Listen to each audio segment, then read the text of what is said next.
All right. Good morning, everyone. I am Akisha Everett, and I am your host today. I am the Community Engagement Coordinator here at the University of Minnesota Institute on the Environment, and welcome. Thank you guys for joining us this afternoon. Um, a little background on the Institute. We are a think tank of interdisciplinary research, education, organizing, planning, communication, and administration, um, committed to bringing people together to address complex challenges around sustainability. Sharing knowledge and forging connections through gatherings like this is an essential part of building a future where people and planets prosper together. This People and Planets conversation focuses on taking a closer look at how the environment is interconnected to social, political, and cultural systems. At the center of this science-based conversation, exploring the many intersections of how our changing global climate and the human and natural systems that shape our world and how we experience it. Before we begin our discussion, I would just like to acknowledge that the Institute on the Environment offices at the University of Minnesota Twin Cities sit on traditional treatied land of the Dakota people. At IonE, we like to think it's important to acknowledge the people whose land we live, learn, and work on as the university seeks to improve and strengthen our relationships with tribal nations. We also understand Indigenous knowledge systems as critical ways of knowing this place now called Minnesota, and honor the knowledge and the people who keep it. We commit to moving forward in a respectful relationship with Indigenous people towards healing, reconciliation, and stewardship of land, water, and biodiversity today and all days. So now let's get to the nitty gritty. We have some amazing panelists today, people who I've worked with for years now. Jamez Staples, President and CEO of Renewable Energy Partners, Julia Nerbonne, Executive Director of Minnesota Interfaith Power and Light, and Joe Haskard, Co-Director of CERTs, our Clean Energy Resource Team, University of Minnesota Extension's Regional Sustainability Developmental Partnerships. Say that twice as fast. So that was a lot of words. But we are actually here to have just a fluid conversation around equitable clean energy and how to move it into the future, how it's going to look in the future. So also a reminder that this conversation is being recorded and will be available along with other resources in email in the future. So now I would like our speakers to introduce themselves and their work, and let's get this conversation going. Let's start with Jamez. Thank you, Keisha, for that introduction. My name is Jamez Staples. I'm the CEO of Renewable Energy Partners, a solar installation and development company based in North Minneapolis. I'm a North Minneapolis resident, and my primary objective of getting into the clean energy industry was to make sure that this work was actually happening with equity by making sure that Black and Brown people were properly represented and had the necessary skill set, access to the necessary skill sets and training to actively participate. We are developing a training center in the heart of North Minneapolis on the highest used transit line in the state of Minnesota. That's the 5-bus line where the Metropolitan Council is making a $75 million bus rapid transit improvement, which will make access to this facility itself and its expansion accessible to the regional population. And so at Renewable Energy Partners, we also install and develop solar systems. So our goal is to make sure that the population is reflected by those from this community as well as others. Thank you. Thank you. Miss Julia, tell us about yourself and your work. Thank you so much, Akisha. So I'm Julia Nerbonne, and I am the Executive Director of Minnesota Interfaith Power and Light. And we are a nonprofit here in Minnesota. We serve thousands of people of faith and spirituality in their quest to try to become part of a really vibrant climate justice movement. And when I think about energy and what climate justice means to them, it reminds me of the work that we do in a group called the Just Solar Coalition. MNIPL was one of the founding members of this coalition. And this was back at a time where the legislature was just passing new community solar legislation, and it looked like it was going to be just a bonanza of energy development, solar development in the state.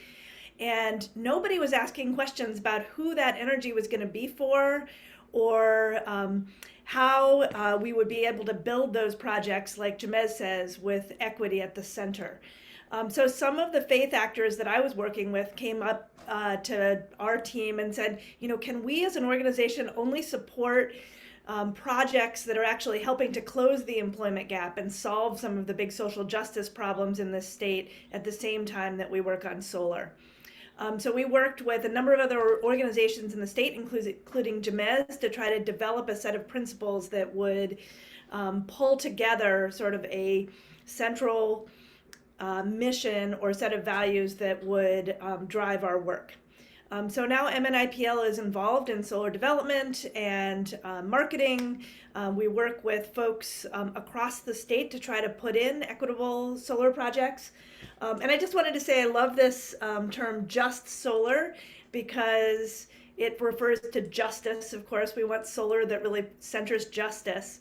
And at the end of the day, we want it to just be solar. We want all solar to center equity. So that's what we're trying to do in this arena. Thank you, Julia. Thank you. Joel, tell us about your work. Hey everybody, I'm Joel Haskard. I'm the co-director of the Clean Energy Resource Teams, or CERTs. I'm part of the University of Minnesota Extension and the Regional Sustainable Development Partnerships. Yes, Akisha, I get to say that over and over and over in my life. And we work across the state of Minnesota helping communities identify and implement clean energy projects, energy efficiency and renewable energy projects. And just really happy to be here today. Thank you all. I appreciate all of your work, the great work you're doing. Let's talk about, because in all three cases, we want to talk about equitable clean energy and what that looks like in the future. What are the best practices that you've seen? Julie, you talked about some of those principles that you guys engage in. Can you tell us more about what equitable clean energy looks like in the future? That's for anybody. Julia, you gonna start us out? I can start us out. Okay. I'll just say, so the Just Solar Coalition has 4 principles, and one of them is that we want clean energy to be accessible to everyone. So we want renters who are trying to manage their bills month to month to be able to say that they are powered by solar.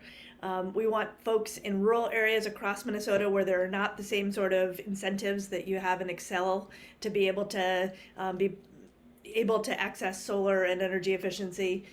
But we also at the same time want to be mindful of the ways that the development of the industry is going to be lifting all boats. So we want to make sure that everyone has access to those jobs. And I can say that jobs are, of course, going to not only be in installation, but jobs in telling the story, jobs in figuring out how to do marketing, education, etc. We want lots and lots of people to be able to be part of this industry and in this economy. We're also really excited about having people tell stories that have to do with energy democracy. This is the 3rd principle, energy democracy. So we're really focused on local communities, community ownership. What does it look like for people to have control over their own energy rather than be told what it's going to cost, have the ability to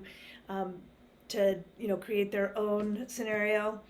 And lastly, of course, we wanted to solve climate change. We've all seen the IPCC reports, and it's the critical sort of physical problem of our time. And we want to make sure that as we roll out these energy solutions, that they're real solutions, not false solutions. Boom. Thank you. Boom. Julia's got it. She solved it. What are your thoughts, Joel? Well, I thought that was fantastic. I would say, just another piece of the puzzle would be to kind of match, folks in the clean energy world working across all levels of the sector, from executives to the managers to all down the ranks, to kind of look like the demographics of the community would be another piece of the puzzle. Jamez, what are your thoughts? Can you repeat the question for me, please? The question was, what does equitable clean energy look like in the future? On the future. Well, I would echo everything that what everyone else has already said. I think that I can't really add much to that. Okay. I Well, think that, go I'm ahead. sorry, go ahead. I was going to say, I think that making sure that young people are acclimated and understand the opportunities that this industry presents is going to be critical to help them understand the opportunities that they have to impact their existing and future, not only career opportunities, but also the environment, because we know that the young people will inherit this planet that we leave them. And regardless of what we've done with it up until this point, they also have a role, and they also have an obligation, responsibility to take the mantle and to move forward with this industry and make sure that they're properly represented as they grow older and pass the baton down also. I got that. Julia also mentioned the lift up of the community. How do we get this word out? What are some best practices around outreach? How are organizations successfully including communities that have traditionally been left out, excluded from these opportunities within our energy sector? How do we outreach? What are some best practices? I came up with something years ago, being a North Minneapolis resident. Everybody talks about engagement, but it's not that great at doing it. So I think that there's one thing to have a conversation, but then there's another one where you engage, educate, train, and hire, right? And so the idea is that you'll engage people, have a discussion with them, but then also have the ability to pass something off to them so they can actually take action on their own. And that's where the education comes in, getting them trained up and then getting them hired into the space where we see that there's an opportunity. I like the idea where Joe talked about vertical integration of opportunity, right? Not everybody wants to be a solar installer, right? Not everybody wants to work in energy efficiency. The idea that the partnership that Renewable Energy Partners has with the University of Minnesota, leveraging that as an educational institution, as well as some of the two-year technical schools that we have, can help them get the necessary skill sets, not just to install solar, but to become project managers, electricians, salespeople, and other areas that these industries start to they're presenting unique opportunities. So that's kind of where I park it there. I just throw in that, Lissa Polish, who's the director of CERTs, she has a phrase that, well, she just says, show up and don't rush it and be authentic, so I think as Jamez and Julia probably, and Akisha, you too, some projects, man, they just go, it's fast, it's great, but there's a lot of stuff that takes a lot of time. And continuing to show up for those organizations and working with them and finding out what their challenges and opportunities are, what their priorities are, it matters to show that you are in there for the long haul with them. I mean, we're working with some organizations where clean energy isn't maybe their first priority or their second or third priority. Maybe they're working on immigration issues or voting rights or things like that. But somewhere along the line, they've asked us, or they've kind of implied, hey, what's in it for us, this clean energy stuff we keep hearing about, these clean energy jobs, how's this work? And so we start to kind of build a relationship and try to figure out opportunities. Maybe there's a seed grant we can do with them. Melissa Birch, our Central Region Coordinator, she's had a conversation for years in St. Cloud with Community Grassroots Solutions, which is primarily an East African organization. And just now they're kind of getting into, they're conducting youth interviews on careers and developing kind of culturally appropriate clean energy career outreach materials for East African youth. In Southeast Minnesota, just real quick, another example is we're huge fans of Growing Up Healthy. We were doing work with manufactured home parks, and we kept seeing this group, Growing Up Healthy, who was already, primarily a Latino organization already doing Latinx outreach with these manufactured home parks. And we've been able to now work with them for a few years, doing a lot of projects and trying to kind of raise up what they're already doing. I mean, nobody heard of CERTs, but everybody in those parks had heard of growing up healthy. Mhm. And so if we could sort of add resources to what they were already doing, we said, hey, you guys, there's this Justice 40 thing happening across the nation. You guys ought to apply. They applied, and now they're one of 2 Justice 40 groups in Minnesota. I think Absolutely.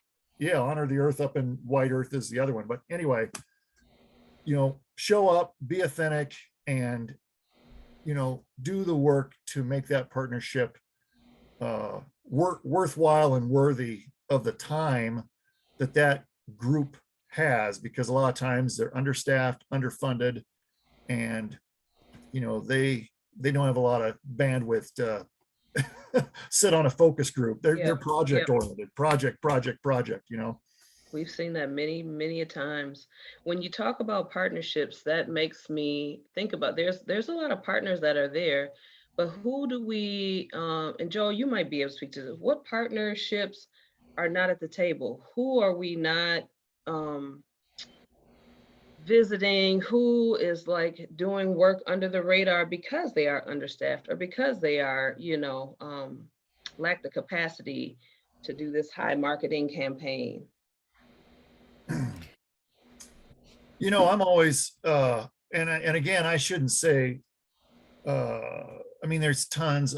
I'm thinking of Climate Gen and others, and there's a ton of folks working with young people. But I would say that high school students are such a huge opportunity to make changes that they don't realize they have. I mean, a solar developer could go to a school board and say, hey, we could save your school money by putting some solar on the roof or out in the field next to the football field. And it's like, okay, you're a salesperson for that solar company. That's interesting.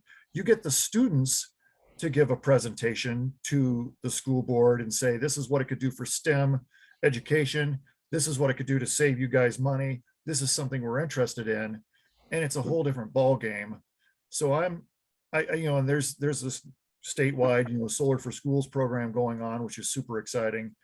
But that's one piece of the puzzle where I do think, the more we can get young people involved, and not just advocacy work, but in projects, real projects that they can see and be a part of.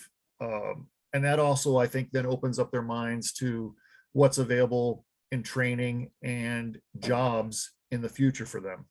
I don't know, maybe that's a boring answer. The youth of America will solve this, but I'll go with that one. Okay. Jamez, Julia, help me out. What do you think? Well, I just want to say, first of all, the revolution will not be funded. Just reminding everybody that. But it is, I think, the responsibility of both venture capitalists and also foundations to be paying attention to who is being funded. So there's all kinds of opaque rules that exist that help them to understand what their risk and what the potential of different folks are. We need to sort of rewrite that rule book so that lots of people can show up. I'm just thinking about Akisha. This is a project, of course, you are totally familiar with, the Shiloh Temple Array, and you as well, Jamez. That project took years to get off the ground because 2 things were happening. We had committed to saying we were going to make sure that solar was available to everybody without a credit score. So even people who could qualify, we were not taking their credit scores because we were making a sort of a ethical point, which is that we want to be able to do this without that kind of weeding out of participants. And so we did it. And in order to be able to get the capital to actually build the project, I was on the finance team for CEF, Cooperative Energy Futures, and oh my God, years of conversations, many paths that were dead ends, until we found what ended up being, basically an angel investor for that one project. And then, after that, once we were able to bundle a bunch of projects together, we were able to scale it up and get, sort of more mainstream investment. But we've got to bring that conversation to the forefront. I just want to say one other thing that I had written down while you were talking about partnerships, Akisha. I had sort of a wake up moment a few years ago, and in this world of sort of competitive nonprofits, competitive companies, we have this sort of Darwinian analysis about who's going to win and who's going to lose in the business world. And it's total bullshit, because actually we can win better together. And at some moment I woke up and I realized, hey, we can get full credit for this work, and so can this developer that's putting it together, and the trainer, and the folks in the community. All of us are going to be better together. And anyway, it really changed my outlook. And right now, this is just a little micro example of something that MNIPL is doing. Christelle Porter from Minnesota Renewable Now just joined our staff at MNIPL. She's working half-time for us, but she's not going to do anything that isn't co-branded between Minnesota Renewable Now and Minnesota IPL. And the idea is that we have the resources through funding from McKnight and other foundations to be able to fund this position. She hasn't been able to garner those resources at this point, so we're just doing it together. Everything is co-branded. She's going to grow her organization. We're going to grow a great program. And together we're going to be twice as successful as we would be alone. And that just feels like the direction we need to be going in. Gotcha. Great to hear, Julie. I'm glad to hear that you all have partnered with Christelle Porter. As you talked about your story about Shiloh Temple, it also the challenges that as a private entity, Renewable Energy Partners is, which we've had, as you've known over the years, have had some challenges. But the project specifically that I'll reference is the North High project, which we were very much so like MNIPL in relation to the opportunity to do a project. We were awarded from the city of Minneapolis with the competitive RFP process. And that project, it sat for because there were no funders that were willing to take it on, and funded that project ourselves. And it was unfortunate that it was the George Floyd situation that took place that actually catalyzed a lot of private institutions, major institutions, to take an interest in wanting to get involved with, smaller African-American led businesses. And so, after the fact that we bought all the equipment, the system was 90% installed and everything was all pretty much almost done. I'm grateful that the partnership at US Bank came, and they actually want to finance the project as well as a few other projects, which we're talking about now. And so that project, specifically North High, we were awarded that RFP in 2017, and we started building the system in 2020. We built the system in 2020. And that project is specifically like what you talked about, the idea of how you ultimately bring various entities together. They made a grant to the training center in the amount of roughly $50,000 to a private entity, which is does not happen. And what we also did was, as a city was a 10% subscriber, they didn't bring any money to the table for that project. But then we also offered 10% to the Minneapolis Public School District. And then the balance of those subscriptions we offered to low-income pre-qualified students that already qualified for free and reduced lunch, to make sure that they were of low-income status. And so they took that information back home and they shared that information with their families, and they had the opportunity to sign up if that's and they also saved money on their energy bills. And so we also had a African-American installation crew working on that, and some people that actually went to some of the Minneapolis public schools actually worked on that project also, and others. So we're super excited about, the idea, because that's what we're doing at Renewable Energy Partners, is focused on how we bring the various partners together and ultimately change the dynamic where we create these trifectas where everybody wins. Ultimately, it should never be a win-lose situation in terms of clean energy. It should always be a win-win-win situation. And so that's, again, kind of like the discussion, the topic, the name of this discussion here. People, prosperity, and climate. It's all out there for us all. Yes, I know that you, Jamez, also REP partnered with Minneapolis Climate Action to do the outreach to the North High families for that community solar garden project. So all these partnerships are instrumental in creating this just energy movement. And it's unfortunate that it took, this the George Floyd murder to happen for, this uplift of all these great things, the first Citizens Bank, the Black Bank, all these kinds of things. But how can we be more proactive instead of reactive?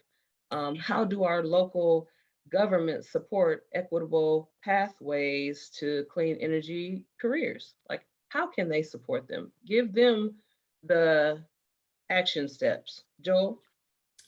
Yeah, and we've got Peter Lindstrom in the CERTs gang who gave me some thoughts on this, and I'm going to parrot a few of his ideas. But he said, he kind of did a laundry list. He said, first of all, write it down, get it in your city plan, your equitable pathways to clean energy careers plan, your climate plan, your comprehensive plan, whatever it is, write it down so your staff have directions. This isn't just a good idea. This is this is built into the foundation of what we're supposed to be doing.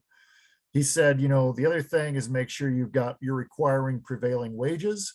So this isn't some race to the bottom on the wages for these clean energy projects that are going to be happening. Try to link your city's apprenticeship programs to clean energy. And he said Minneapolis is a good example of that. And then he highlighted, we just talked about it, but he said, think of this. There's currently about 17 community solar garden projects.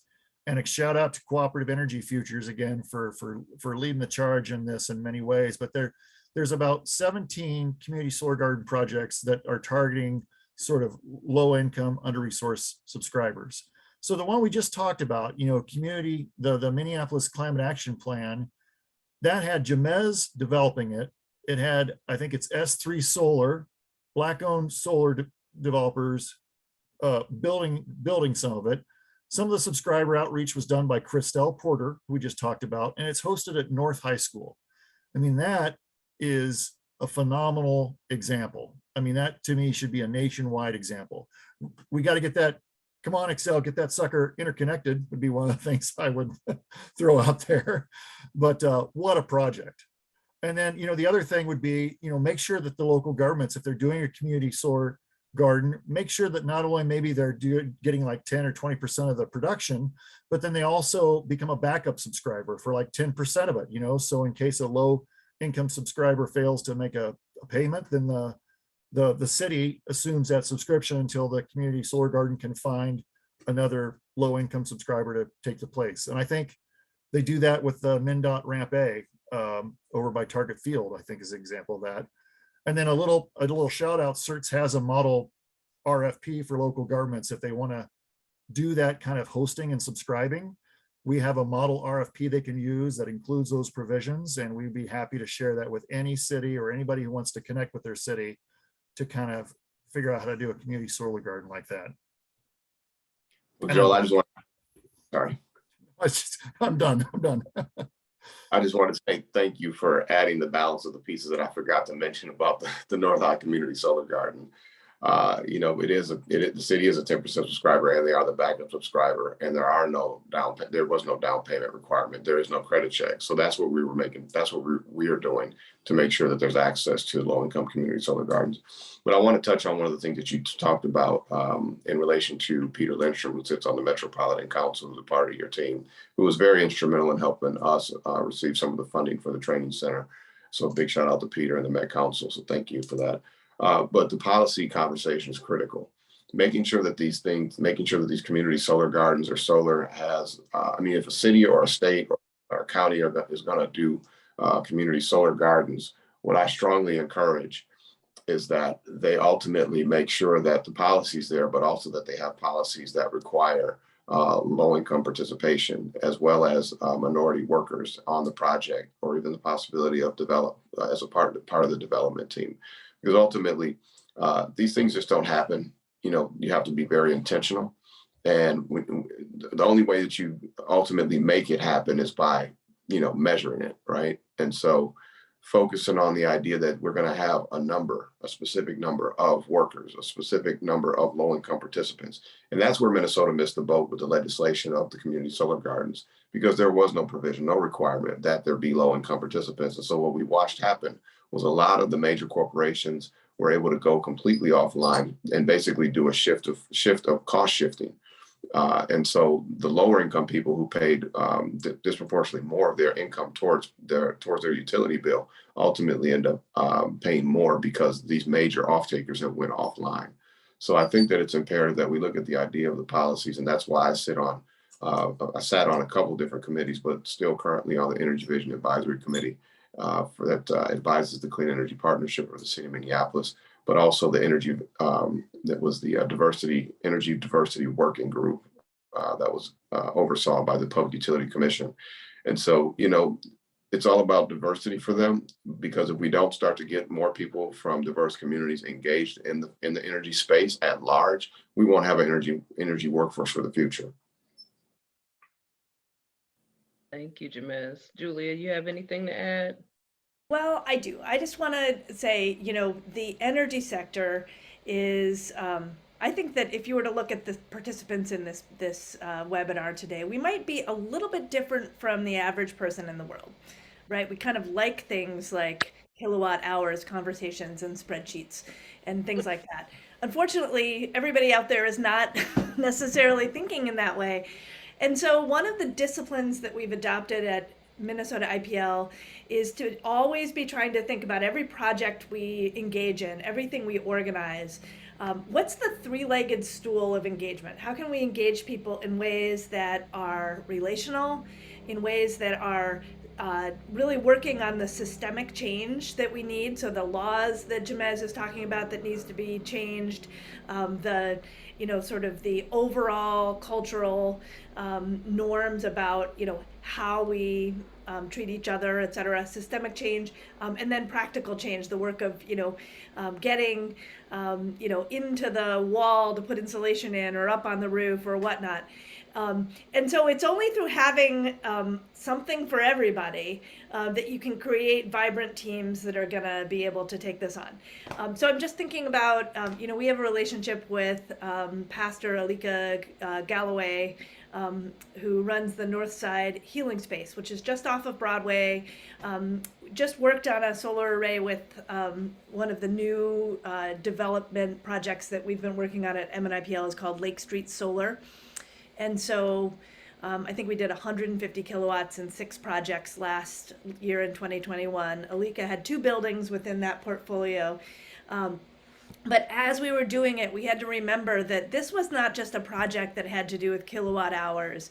It had to do with really being in relationship with her and her community in order that they would be excited about it. So she talks about, and Jamez, of course, you relate to this all the time, having her community be able to come together and see people like them on the roof was a huge part of building that story. She then went on to testify on behalf of, the solar industry, to the Public Utilities Commission and other decision makers who are making it possible to have solar in lower income areas. So anyway, three-legged stool of action, I think, is a super important way to be thinking about, building an industry that's going to be relevant and exciting to more than just the nerdy solar people. Yeah. And Julia, I love that, you've mentioned it a couple times, that storytelling, that narrative, instead of just kilowatt hours saved or BTUs, that's boring for everybody except for geeks like us. But, that's where it's at. And I think you've hit the nail on the head that we've got to keep telling those stories that reflect the community and what they're accomplishing.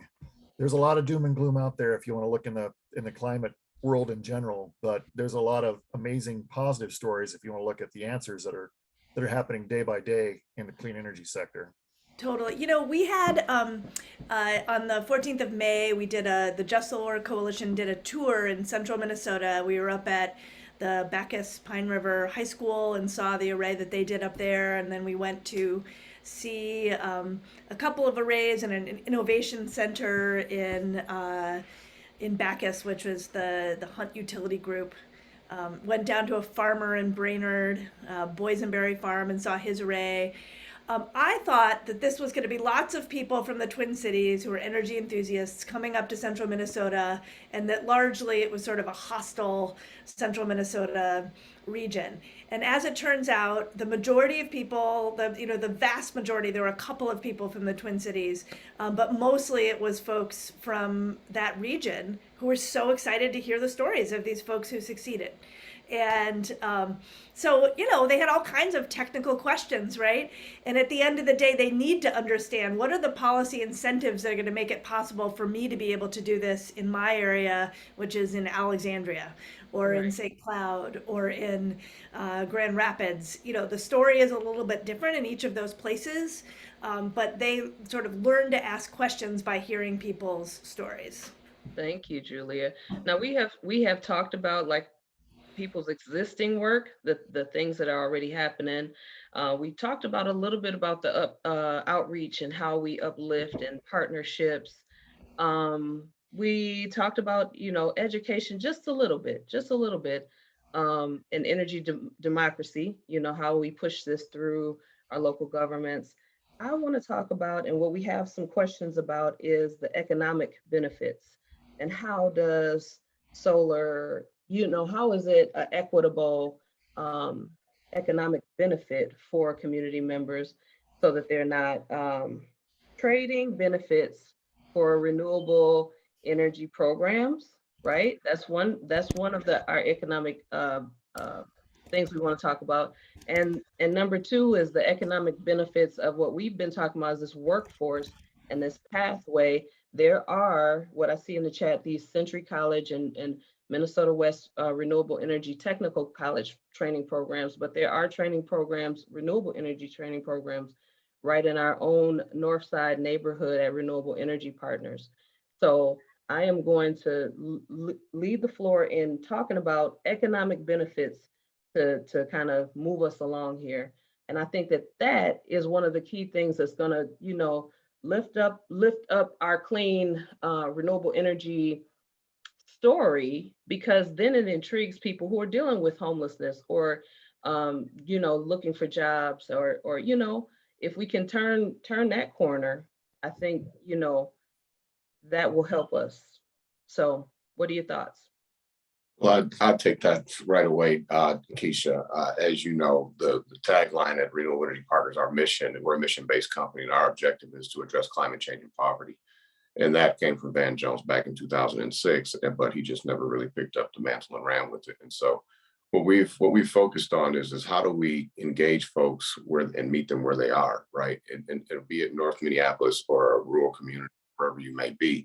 When you start talking about the idea that you can create an economic value proposition that will ultimately help to fix their issue, whatever it may, if it's financial, but then also help address the issue of the opportunity people have to address their own issues. It's unlike any other, right? We have a lot of disparities here in the state of Minnesota, and I mean that's urban and rural, right? But the idea is when we start to bridge those gaps, we're stronger together than we are divided. And so I want to say now it's 7 or 8 years now. When I was at the Public Utility Commission, I made it very clear. I said, this is when solar was first being passed. I testified before the commissioners and said, my grandmother may never get on a roof, right? Because she's not going to go install solar, but she should have the opportunity to actively participate in the solar revolution that's taking place. And for the young Black boy or young Native American, he or she should have the opportunity to learn about these industries and actively participate in them as they grow older, because these industries are growing, right? These are, when I got in this industry specifically to address disparities. And my problem is that I didn't see how anybody else was aligning with me. And then over time, obviously, Julia, who's been a partner at MNIPL, Joe and the search group over there, others, very grateful to have you all's partnership.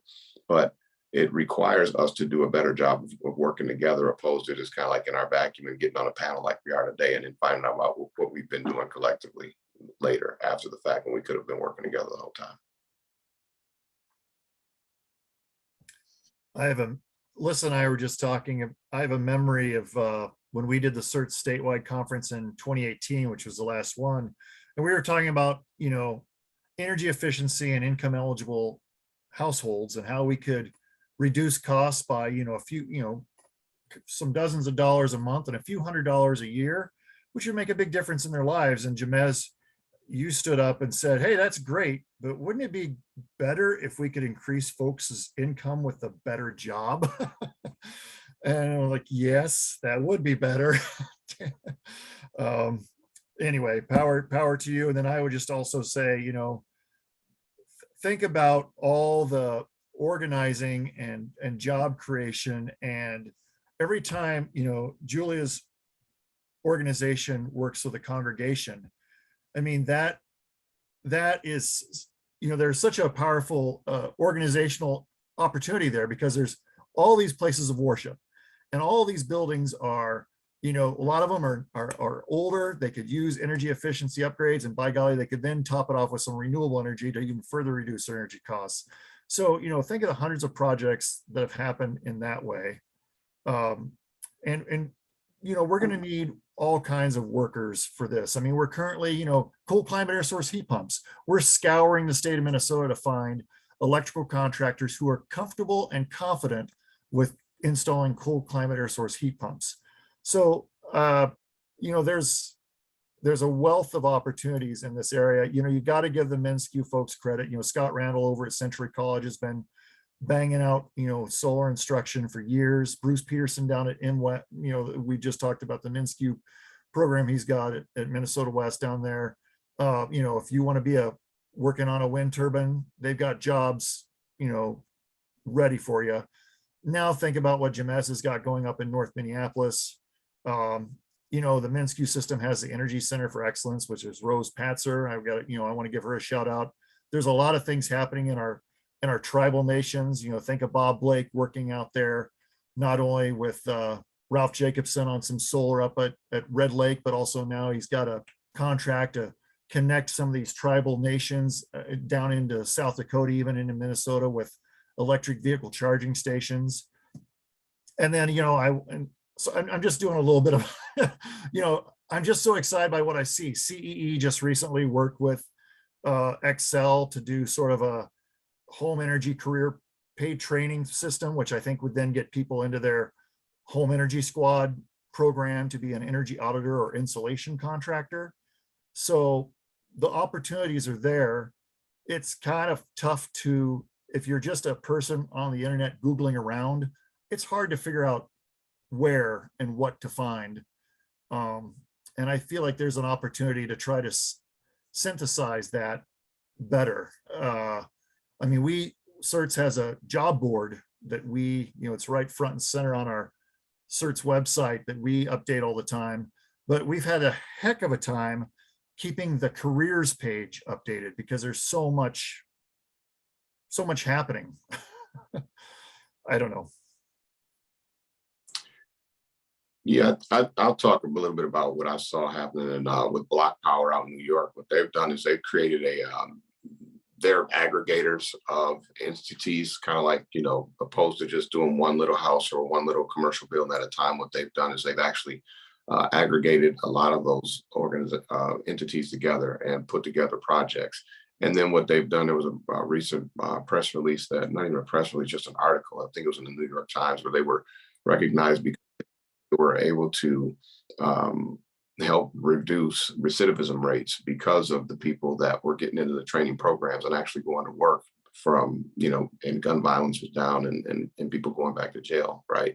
And this is out in New York, and you know how rough it can be in New York. And so when you talk about some of the air source heat pumps, I mean, we need to see more of those deployed, right, Joe? Because it's a chicken situation.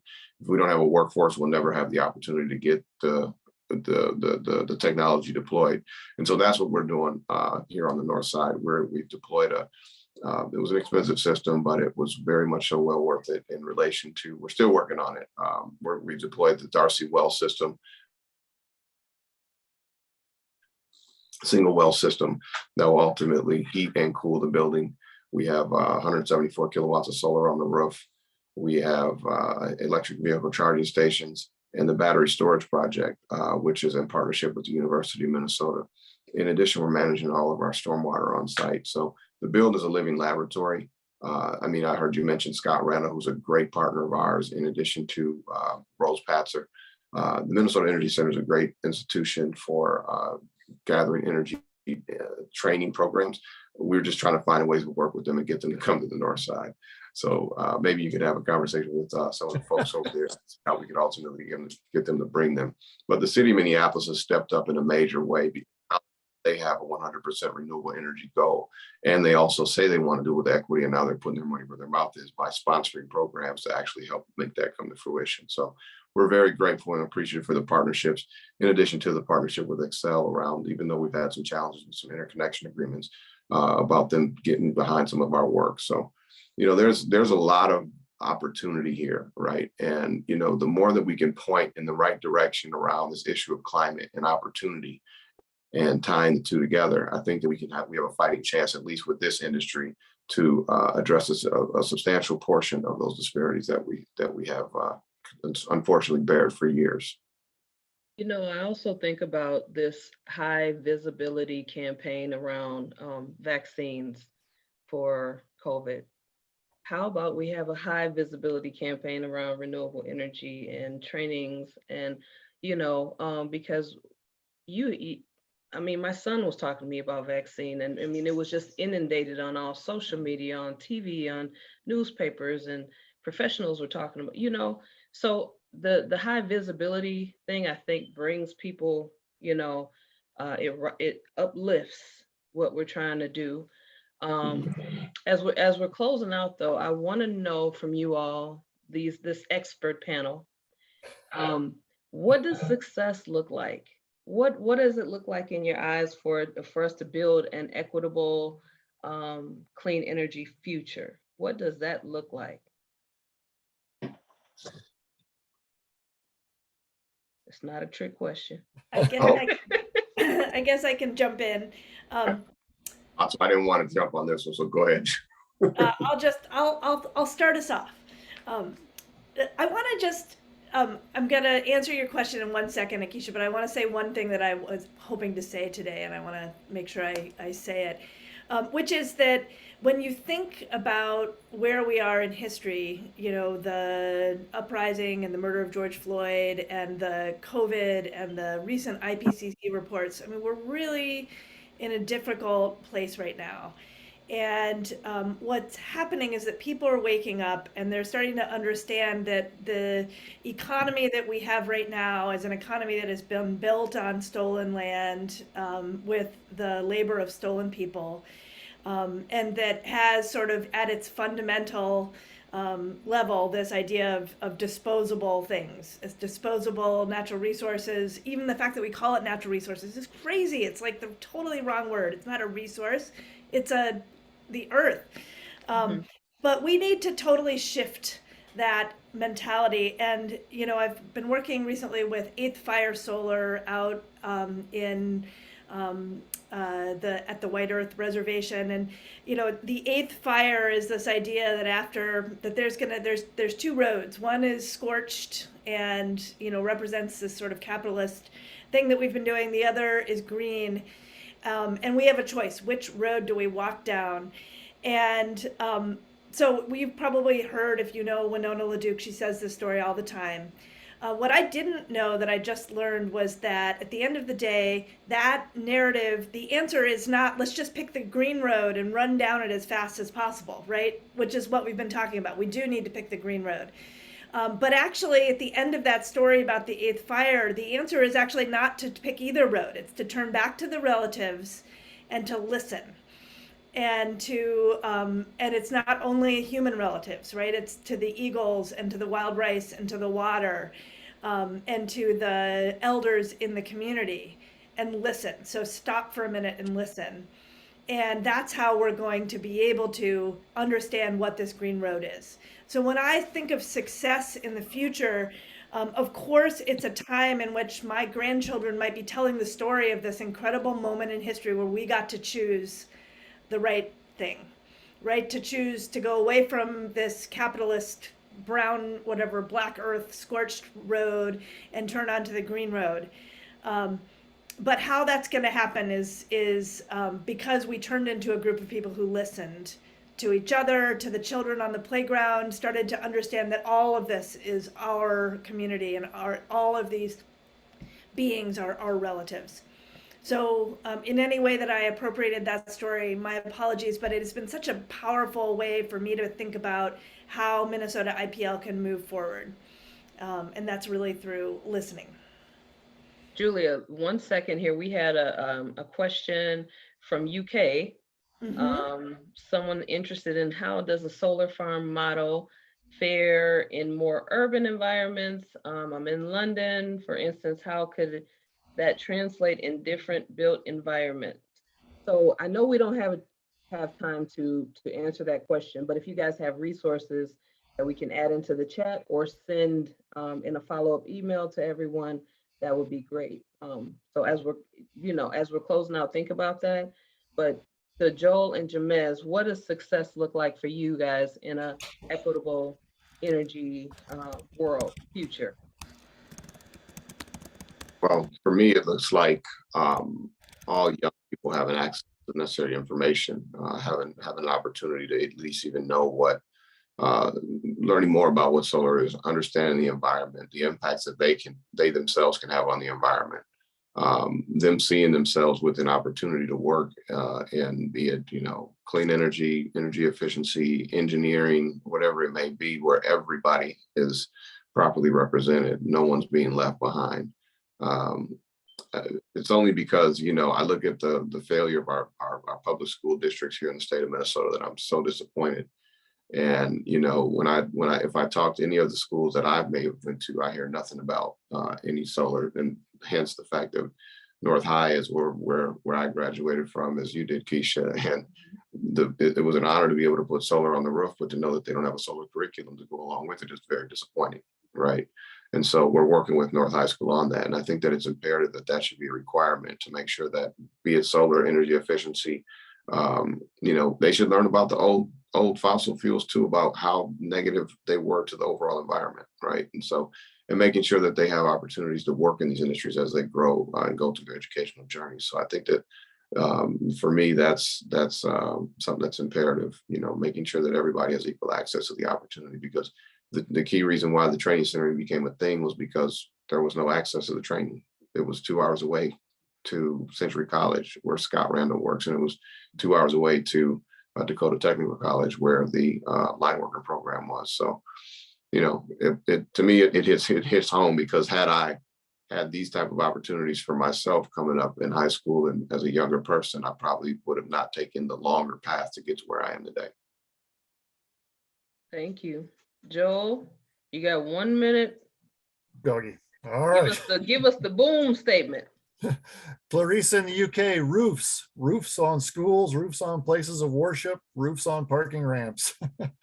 And good to see Nina with Grid Catalyst in the chats as well. Hey, I just say, let's make those clean energy jobs match the demographics of the community. Let's make sure, and from top to bottom, that would be big. And then let's solve climate change by moonshot. And then, but Julia just said the revolution will not be funded. So how we're all going to get the the resources to do what really needs to be done remains a mystery. But we've all got the opportunities and the organizations, I think, to do projects. And even though this was a panel for talking and communicating and sharing resources, I would tell all of our funders out there, make sure everything you're funding is projects. We've got enough white papers and there we go. And people talking. We got to get stuff on the ground, on the roofs. That's the boom statement, Joel. You made it. You did it. Projects, you did it. baby. Okay. Thank you, guys. This has been a great conversation, and thank you, participants, for joining us on this webinar today. Stay tuned for more engagement opportunities with the Institute on the Environment this fall. You can learn more about the Institute on the Environment on our webpage, which is here on this slide. And I want to be mindful of everyone's time. It is 1 o'clock. Thank you so much for joining us. Thank you now. Bye-bye. Bye. Thanks, everyone. Thank you.